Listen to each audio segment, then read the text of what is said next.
the one and only Kapil Sharma.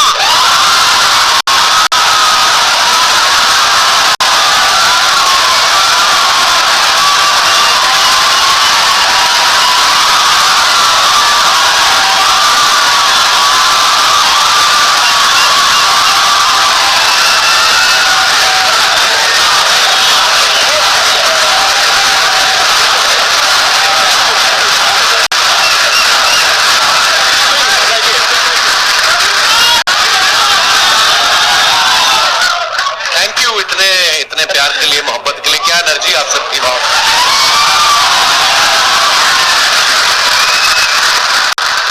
मैं तो सोचा था आप मेरे शो पे आएंगे कभी। एक ही बात है, कोई फर्क नहीं, बात है। अच्छा, इससे पहले कि ऑडियंस आपसे इंटरेक्ट करे, ऑडियंस आपसे क्वेश्चंस पूछे, मेरे माइंड में एक सीरियस क्वेश्चन है जी।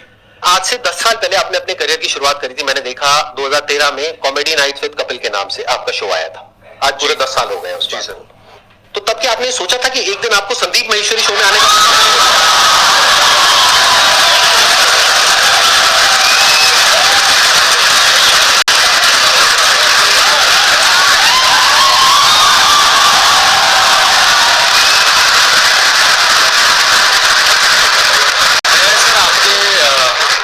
देखता रहता हूँ, बहुत अच्छा बोलते हैं आप और बहुत बहुत अच्छा मोटिवेट करते हैं स्टूडेंट्स को, यंगस्टर्स को। मुझे बड़ा अच्छा लगता है। और मैंने 3 महीने के लिए अपना शो बनाया था, पता नहीं चला कब 10 साल हो गए। लोगों का प्यार है और आप सबकी, लोग बहुत प्यार करते हैं सर आपको।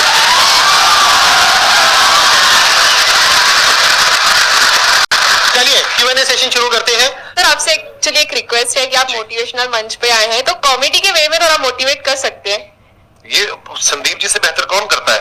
मैंने इतने सारे वीडियोस देखे हैं कि आपको इतनी मोटिवेशनल बातें करते हैं आपके साथ और बीच बीच में आपको हंसाते रहते हैं, तो इसीलिए शायद इनका शो इतना पॉपुलर भी है।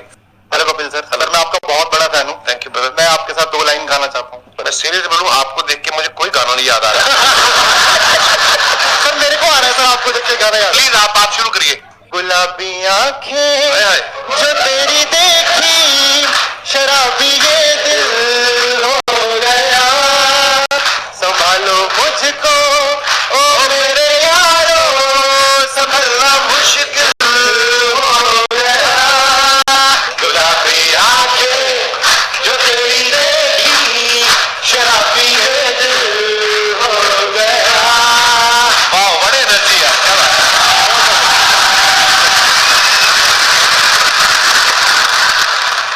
सर मैं बहुत ज्यादा बोलती हूँ, बहुत ज्यादा, हद से ज्यादा बोलती हूँ। भगवान उसका भला करे जिससे आपकी शादी होगी।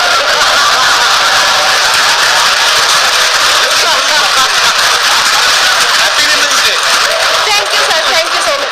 मेरे को ये पूछना है सर, गुड लिसनर कैसे बन सकती हूँ मैं? चुप रह के।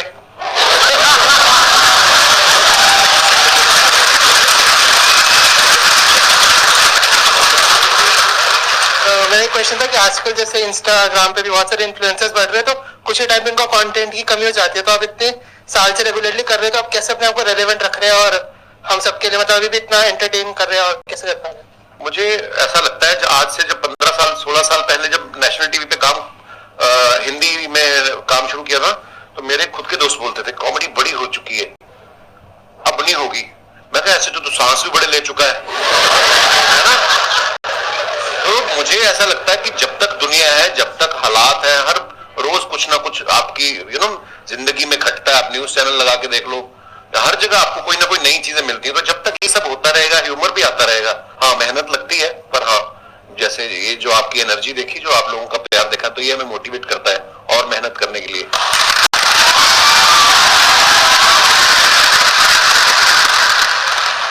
मैं आप दोनों से जानना चाहता हूँ, क्या आपने जो सोचा था, जो मैं इस प्लेटफॉर्म पे यहाँ तक पहुंच जाऊंगा, तो मैं ये कर सकता हूँ, ये कर सकता हूँ, ऐसा होगा, वैसा होगा, क्या आज वैसा हो रहा है? मुझे लगता है बिल्कुल वैसा हुआ है और शायद उससे कहीं ज्यादा हुआ है।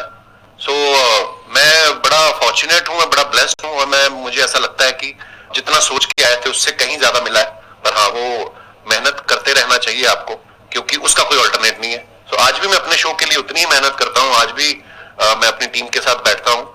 मुझे तो ऐसा लग रहा है कि जो मैंने सोचा था शायद उससे ज्यादा ही हो रहा है। देखो बेसिकली क्या होता है कि जब हम किसी भी काम को शुरू करते हैं ना, तब हमने ऐसा नहीं सोचा होता कि इतने टाइम बाद ऐसा होने वाला है। अब अगर इन्हीं का एग्जांपल देखा जाए, जब आपने शुरू किया था तब आई एम 100% श्योर आपने ऐसा सोचा भी नहीं होगा कि एक दिन मेरा शो होगा, ये होगा, वो होगा, ऐसा कुछ कभी नहीं सोचा था। मुझे था कि इसमें देख तो एपिसोड में भी आ गया ना मैं, अपने लाइव शोज लगने शुरू हो जाएंगे, और बस मजा करेंगे। फिर उसके उस सीरीज के विनर हो गए, फिर उसके बाद दूसरे शोज ऑफर होने लग गए, और उसके बाद फिर लगा कि यार एक ऐसा शो बनाते हैं जिसमें सारे एलिमेंट्स हों ये, और वाकई इंसान कभी नहीं सोचता। और फिर उसके बाद में शो हो गया और इतना शो भी अच्छा खासा चलने लगा, करने लगा। उसके बाद में मूवीज में आ गए। अब अभी इनकी एक और मूवी आने वाली है, प्रोड्यूसर बन गए, फ्लॉप हुए, खतरनाक सारी चीजें होती हैं। और अभी भी आपकी एक मूवी आने वाली है। अभी भी देखो, अभी जो मूवी आ रही है सीरियस मूवी है, मतलब सीरियस इन द सेंस कि मैं ऑलरेडी जो टीवी पे कर रहा हूँ उससे बिल्कुल अलग है, तो लोग उसमें भी बड़ा हैरान पाओ अलग आ रहा है। हालांकि जो मेरे जानने वाले हैं, जो मेरे दोस्त हैं, जो करीबी हैं, उनको कोई वो नहीं हुआ शौक, क्योंकि उनको पता था कि I'm very good actor।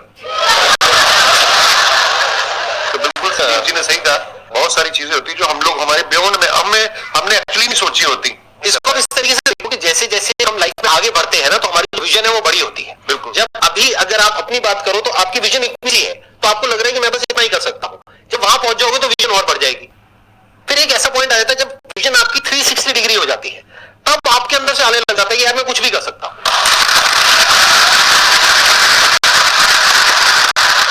मजा आना चाहिए, मुझे ऐसा लगता है, जो मैंने देखा कि मजा आ रहा है तो फिर जिंदगी पता नहीं चलती। 10 साल मेरे कब निकले ये वाले, जब ये शो शुरू किया मुझे जेन्युइनली नहीं पता चला। मैं शादी करना भूल गया था बीच में, फिर मेरे को किसी ने याद किया, बोला कि तुम शादी कर लो, 36 के हो गए हो, 40 के बाद मतलब फिर काम खराब हो जाता है। फिर मैं शादी, आपने कोशिश तो बहुत करी थी अपने शो में जी, वो पत्ता सीधा पड़ा नहीं।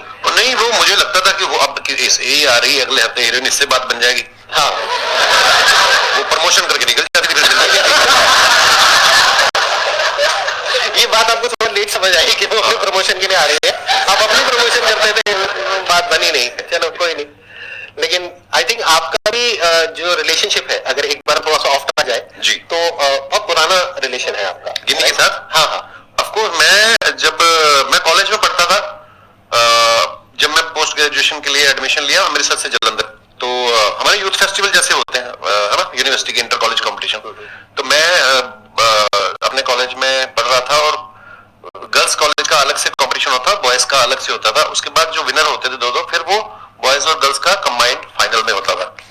उस तरफ से गिन्नी फर्स्ट आ गई, बॉयज वाले में मैं आ गया, फिर फाइनल में जब आमने सामने हुए, वही एक दिन था जिसमें मैं जीता, उसके बाद गिन्नी जीतती आ रही है। और कंपटीशन क्या था?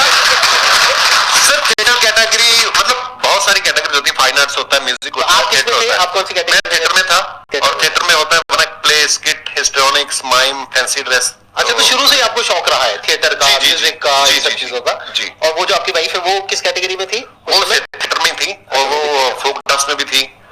गिद्दा बड़ा अच्छा डालती थी, अब तो मुझे नहीं जाती है, पर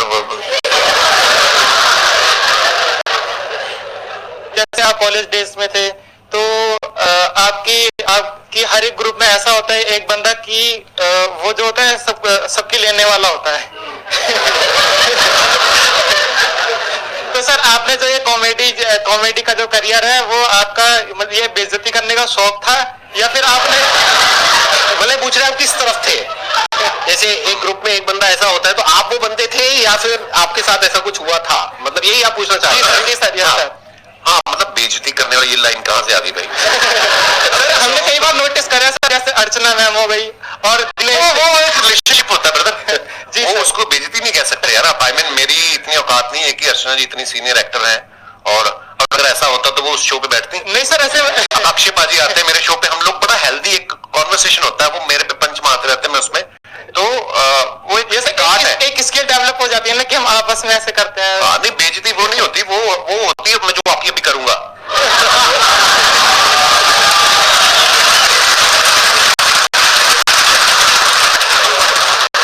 मैं स्कूल में ऐसा नहीं था, बिल्कुल कॉलेज में भी ऐसा नहीं था। हाँ, पर मुझे लोगों को हंसाना अच्छा लगता था, पर मैं बड़ा इंट्रोवर्ट था। मुझे लगता कि शायद मैंने ना बहुत साल लोगों को ऑब्जर्व करता रहा, देखता रहा, अलग अलग कैरेक्टर। तो जैसे अभी मैडम ने भी सवाल पूछा था, तो वो चीजें डेवलप हो रही होती हैं, आपको नहीं पता होता है कि आपके अंदर कुछ डेवलप हो रहा है धीरे धीरे करके। तो अच्छा लगता था लोगों को हंसाना। सो आई थिंक उसी की वजह अपने आप है सर, कई लोग हैं जो अपने आप पे हंस ही नहीं पाते। सबसे पहले अपने ऊपर हंसो।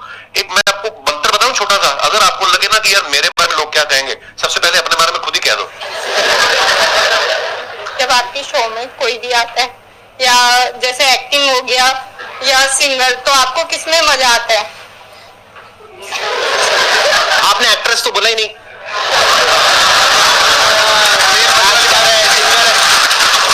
सिंगर के साथ ज्यादा मजा आता है? मुझे एक्चुअली क्योंकि पर्सनली मुझे म्यूजिक का बहुत शौक है, नहीं एक्टर के साथ भी बहुत मजा आता है, मस्ती मजाक करते हैं, पर कोई जब सिंगर आता है तो उससे ये होता है कि आप भी एंटरटेन होते हो, है ना, नहीं तो अदरवाइज हम उनको कर रहे होते हैं, ऑडियंस को कर रहे होते हैं। तो म्यूजिशियंस कोई भी आते हैं सिंगर या, तो मुझे बड़ा अच्छा लगता है।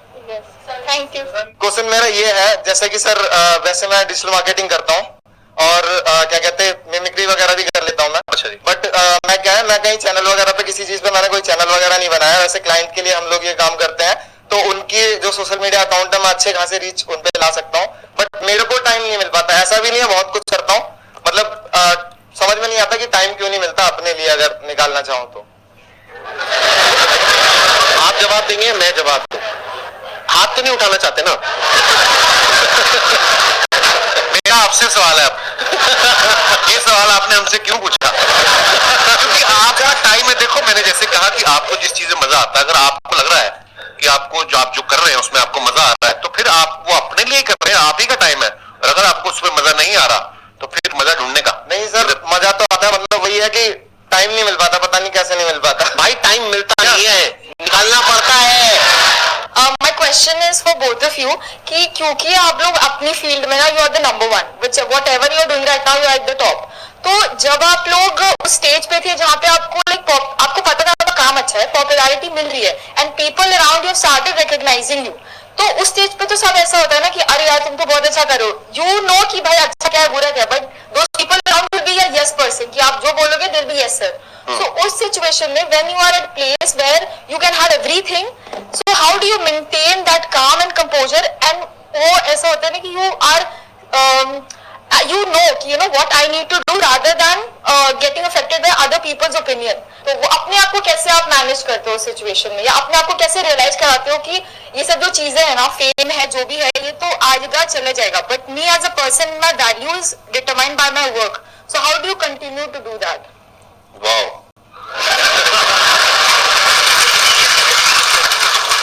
आपका सवाल भी जो है मैं समझ पाया हूँ, वो एक ही लाइन में चाहे आप पूछ सकती थी, आपने 36 लाइनें बोली हैं, पर वो भी मजा आया आपकी बात सुन के। पता क्या होता है, लोग बड़ा चढ़ाने वाले बहुत होते हैं, जब आप थोड़ा थोड़ा कुछ कहीं राइज करना शुरू करते, बड़े लोग होते हैं बाजी, आपका तो जवाब ही नहीं है। कॉम्प्लीमेंट ले लो, लेने का मजे करो, मिल रहा है ना, कुछ लेते रहे आपसे, उसको सीरियसली लेना। और सबसे इंपॉर्टेंट चीज, जब आप क्रिटिसाइज होते हो, जब आपको कोई यू नो, अब क्रिकेटर्स देख लो आप, आज अगर कोई सेंचुरी मारता है उसके घर के बाहर जाके ढोल बजा रहे हैं, अगले मैच पे वो 0 पे आउट हो जाए तो कीचड़ भी फेंक आते हैं। अपने लोग बड़े इमोशनल है, प्यार करेंगे दिल से करेंगे, गाली भी देते दिल से करेंगे। सो ना तो खुशी में ज्यादा, एक्साइटमेंट में ज्यादा उछलने का, और ना ही अगर आपको कुछ बुरा दिन निकल रहा है, हर दिन एक जैसा नहीं होता ना, तो उस दिन ज्यादा टेंशन भी नहीं होने का। और ये चीजें ना शायद उम्र के साथ आती हैं। मैं पहले ऐसा ही था, मेरे को कोई ट्विटर पे गाली देता था, मैं 10 देता था उसको ना, तो वो धीरे धीरे समझ आ जाती है। आई थिंक उसका उम्र का भी उसमें वो बड़ा होता है, आप जैसे जैसे लाइफ में ग्रो करते हैं, यू नो, परिवार वाले हो जाते हैं, बच्चों वाले हो जाते हैं, ये चीजें जो उम्र के साथ आती है वो उसी के साथ आती है। सो हाँ, कोई भी चीज परमानेंट नहीं है, ना आपका फेम, ना आपका यू नो, ना आपकी तारीफ जो है वो परमानेंट है, ना ही आपका क्रिटिसिज्म जो है परमानेंट है। सो बस रिलैक्स रहने का। और ये चीजें ना कई बार टाइम के साथ साथ ही समझ आती है एक्चुअली। मतलब अगर आप ये एक्सपेक्ट करोगे कि मेरे को या इनको एक पर्टिकुलर एज पे ये सब कुछ समझ आ जाता 10 साल 15 साल पहले, तो ऐसा नहीं होता है। ऐसा नहीं होता। जब हम वो चीज कर लेते हैं और वो गलतियां करते हैं उस तरह की, राइट, कि जब वो दिमाग पे चढ़ता है, अगर कोई आपको कहता है ना कि हाँ सक्सेस फेम दिमाग पे नहीं चढ़ता है, झूठ बोल रहा है वो इंसान। सबके चढ़ता है, सक्सेस भी दिमाग पे चढ़ता है और फेलियर भी दिमाग पे चढ़ता है। तो जब ये दोनों चीजें दिमाग पे चढ़ती है और हावी होती है, तब हमें अंदर से समझ आता है कि अच्छा इसकी वजह से क्या गड़बड़ हो रही है। फिर इंसान धीरे धीरे उसको हल्के फुल्के तरीके से लेने लग जाता है। हाँ, एक टाइम के बाद कोई चीजें आपको इफेक्ट नहीं करती, आप मर जाते हो।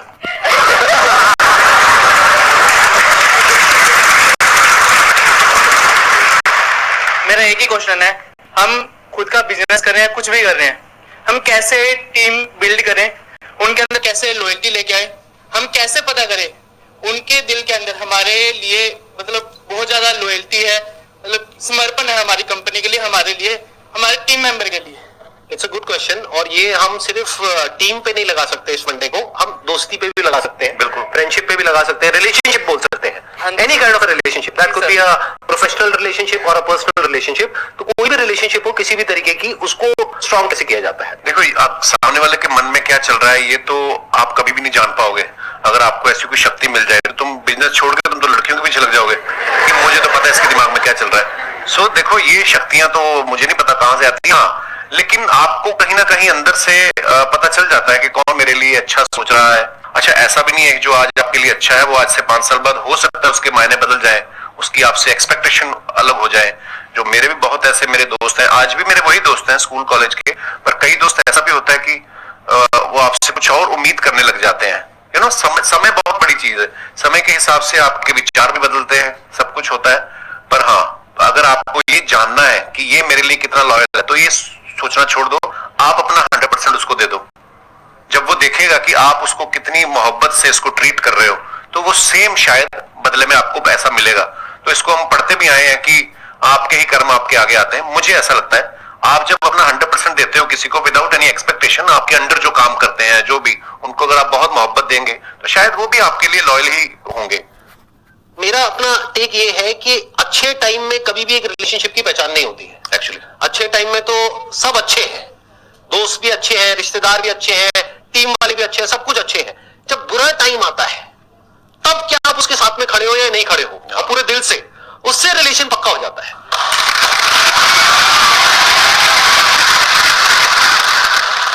मैं आप दोनों की बहुत बड़ी फैन हूँ। Thank you. प्लस आप दोनों ही बहुत पॉजिटिव पीपल हो, लाइक अगर देखें तो किसी को हंसा सकते हो बहुत इजी और मोटिवेट भी कर सकते हो अपनी कॉमेडी से और अपनी बातों से। सब अग्री करेंगे कि हम कोई भी काम स्टार्ट करते हैं तो हम बहुत इम्पेशेंट हो जाते हैं उस चीज को लेके। तो आप इम्पेशेंट आप दोनों भी होते होंगे, तो आप कैसे डील करते हो उस चीज से, दोनों ही दोनों? लाइफ में जो सबसे बड़ी क्वालिटी हम सबके अंदर होनी चाहिए, जो आई एम 100% श्योर इनके अंदर भी है, और वो लोग जो आगे बढ़े हैं लाइफ में सबके अंदर है।